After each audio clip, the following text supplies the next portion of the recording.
Всем привет! Это Ярослава, и это канал для тех, кто изучает русский язык. И в этих традиционных видео мы встречаемся и просто болтаем, просто рассказываем, как у нас дела, что мы делали в последнее время, какие планы. И да, сегодня я расскажу вам, почему так давно не было новых видео. Может быть, я я не говорю, что вы заметили. Я думаю, что, наверное, вы не заметили, но в последнее время было гораздо меньше видео. Упс. И да, я хотела вам рассказать, что я делала все это время.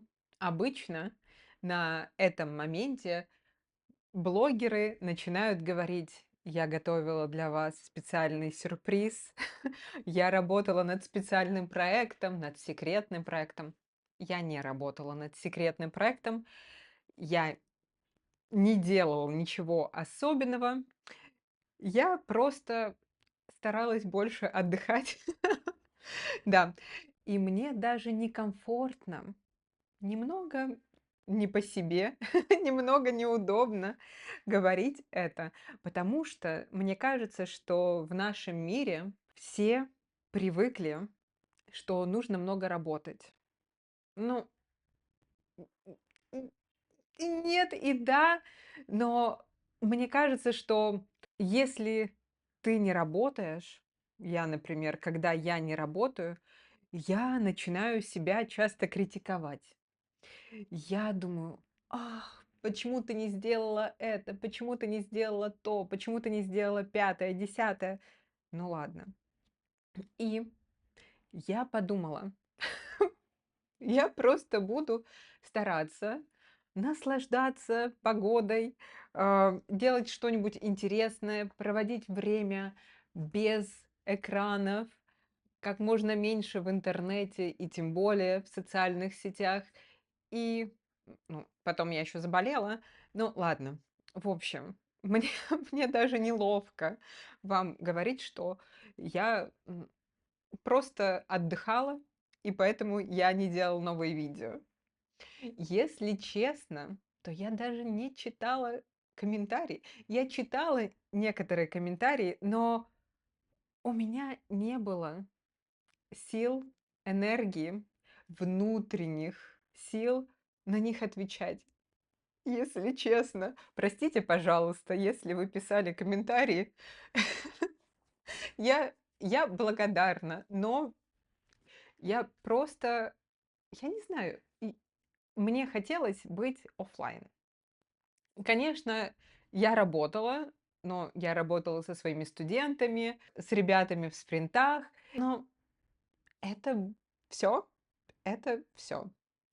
Кстати, да, если вы не знаете, что такое спринты, то это моя программа, групповая программа, где мы в течение 3 недель изучаем новую тему. Ссылка в описании.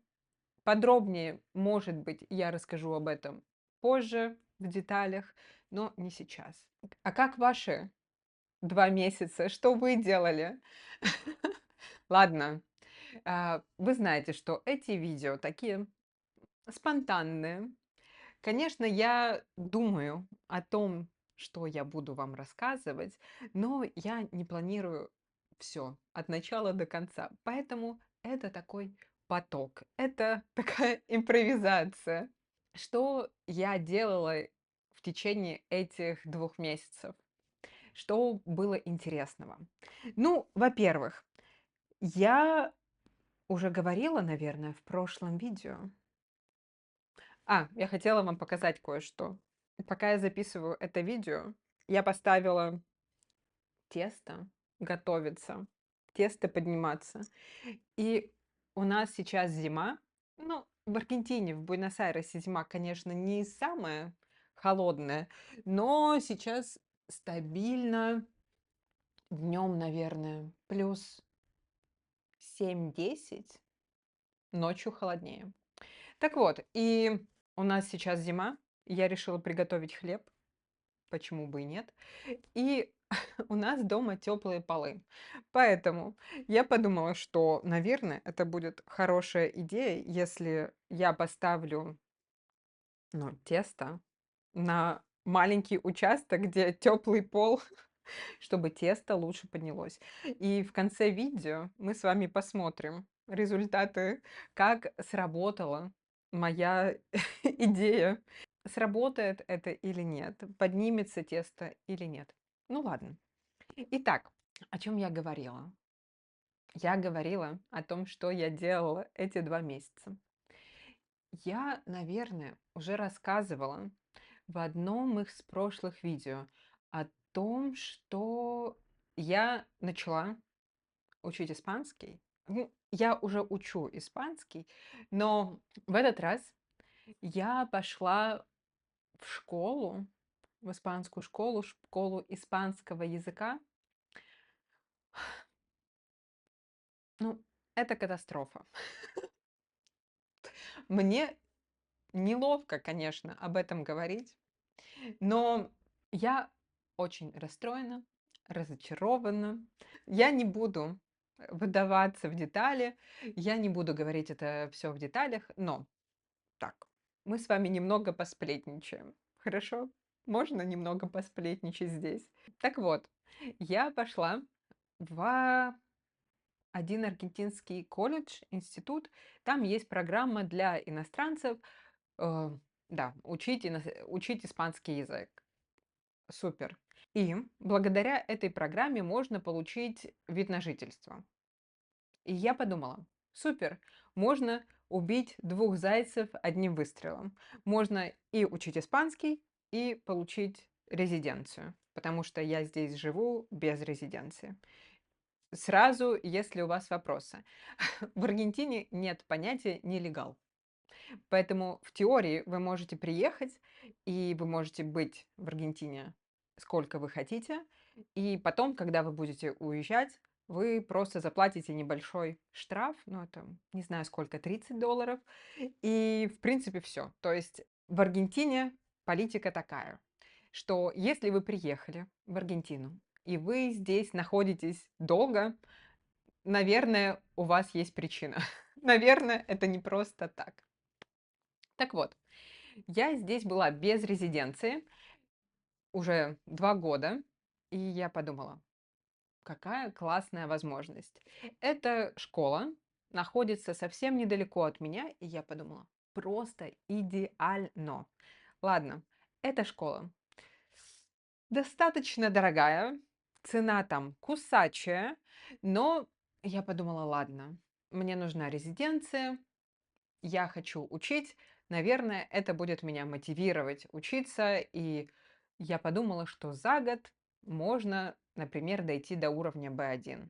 Занятия там идут, это индивидуальные занятия, 2 раза в неделю по 1,5 часа, то есть 3 часа в неделю. И за 3 часа в неделю в течение года можно выучить язык до очень-очень хорошего уровня. В общем, супер, мы подписали договор, мы подписали контракт, и я счастливая ждала начала занятий. Но первое мое занятие было очень неуспешным. Чтобы сказать коротко, что мы делали на первом занятии с преподавательницей. За 90 минут мы прочитали алфавит. То есть, как это сформулировать? Конечно, она меня сначала спросила, не знаю, 10 вопросов по-испански, на испанском. Как меня зовут, сколько мне лет, где я живу. Ну, такие базовые вопросы, которые, конечно, нужно знать. И на эти темы нужно говорить всегда. И потом мы читали алфавит все остальное время. При этом мы не просто читали алфавит, потому что для начинающих это нормальная практика. Вспоминать буквы, вспоминать произношение или учиться произношению. Но мы просто читали А, Б, В. Ну, я говорю сейчас, конечно, русский алфавит: А, Б, В, Г, Д и так далее. И в какой-то момент на занятии я спрашиваю ее: "Ну, хорошо, а может быть, ну, может быть, я не настаиваю, но, может быть, у вас есть список слов каких-нибудь, список слов для уровня А1, например, чтобы мы не просто читали А, Б, В, а, например, какие-нибудь слова, вот, и обсуждали что-то, потому что я могу что-то говорить. Я не совсем полный ноль, я puedo combinar dos palabras, но в итоге она сказала: "Хорошо". И она просто нашла в интернете список слов, не знаю, на букву А, просто список слов. Карл, это как? Ладно, мы сидели. В итоге занятие заканчивается. Это было первое занятие. Занятие заканчивается, и она спрашивает меня: "Как мне наше занятие? Что мне понравилось, что мне не понравилось?" И я очень вежливо, ну, я старалась очень-очень вежливо сказать: "Хорошо, я бы хотела больше говорить, чтобы меня спрашивали больше вопросов.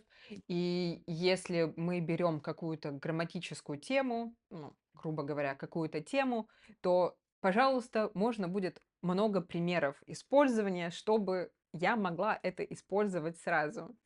Я живу в Аргентине, я могу начать использовать язык вот в любую секунду мне может понадобиться язык". И на что она, святая женщина, сказала: "Да, конечно, без проблем. Просто всегда первые несколько занятий нужны, чтобы понять, какая методика подойдет студенту, потому что все студенты разные.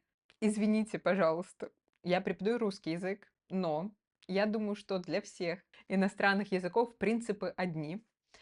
И я преподаю русский язык уже 8 лет. И я не видела ни одного человека, которому бы подошла методика, не знаю, 90% времени, 95% урока слушать, как преподаватель говорит на половину на испанском, половину на английском, и при этом тебя ничего не спрашивают, и ты молчишь. Я не знаю, может быть, вам такая методика нравится. Я не видела ни одного человека, кому бы понравилась такая методика. Ладно, в итоге, после нашего занятия, я написала ей еще раз в WhatsApp, и я написала ей, что да, давайте, может быть, вам понравится такая система. Но я думаю, ладно, ну, человек не очень методически подкован. Может быть, ну, недостаточно компетенций, но ничего страшного. Можно работать, с этим можно работать. В итоге, ой, ну я так много жалуюсь. Я понимаю, что, наверное, это не очень хорошо говорить про своих коллег, но я не могу молчать. Так вот, я пишу ей в WhatsApp.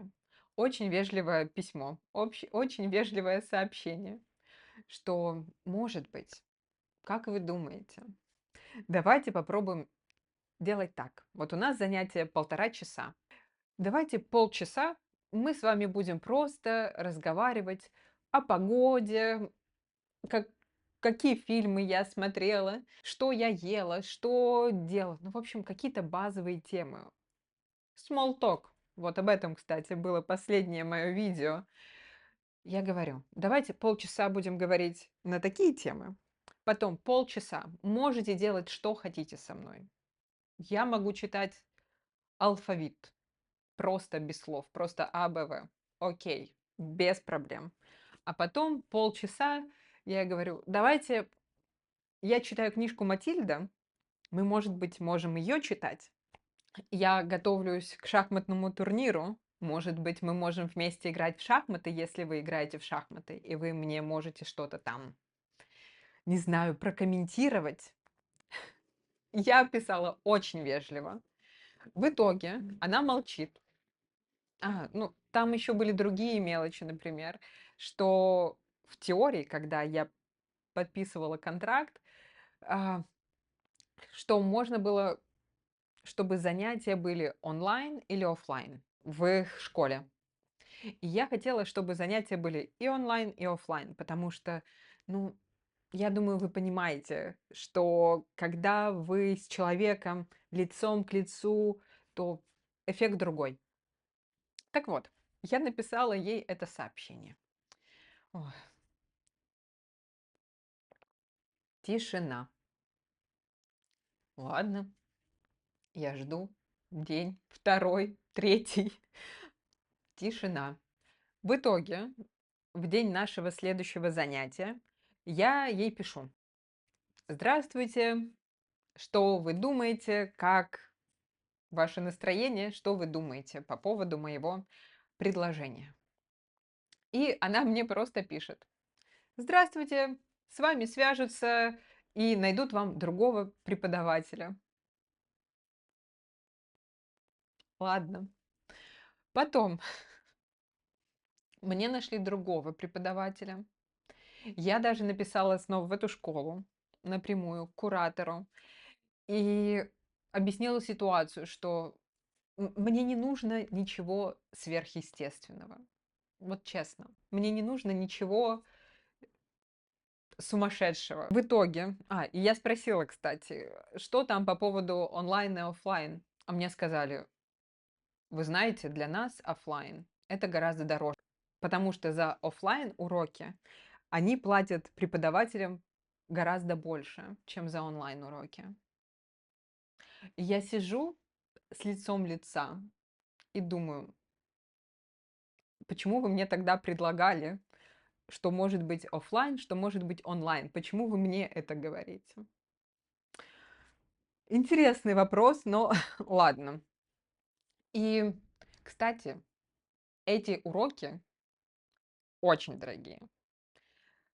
Ну, прямо серьезно дорогие. И для меня, когда я подписывала контракт, я, конечно, понимала, что я понимала цену, но я думала, за хорошее занятие, за мотивацию, за то, что я буду целый год учиться, и через год у меня будет плюс уровень, например, или плюс полтора-два уровня. Ну, это может быть.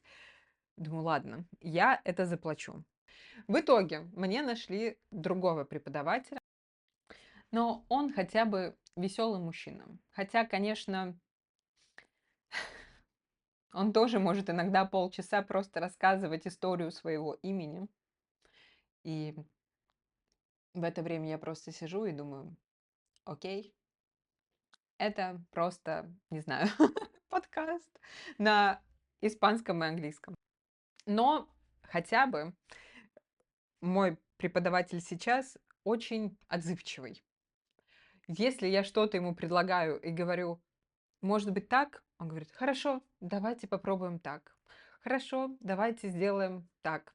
Хорошо, отличная идея, давайте сделаем так. Но методики там, конечно, не очень много.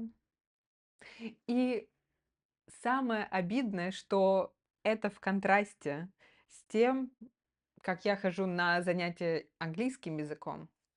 Я хожу в группу английского языка, это онлайн, полтора часа в неделю. И там с точки зрения методики, с точки зрения того, как построены уроки, ну, это совсем другой уровень.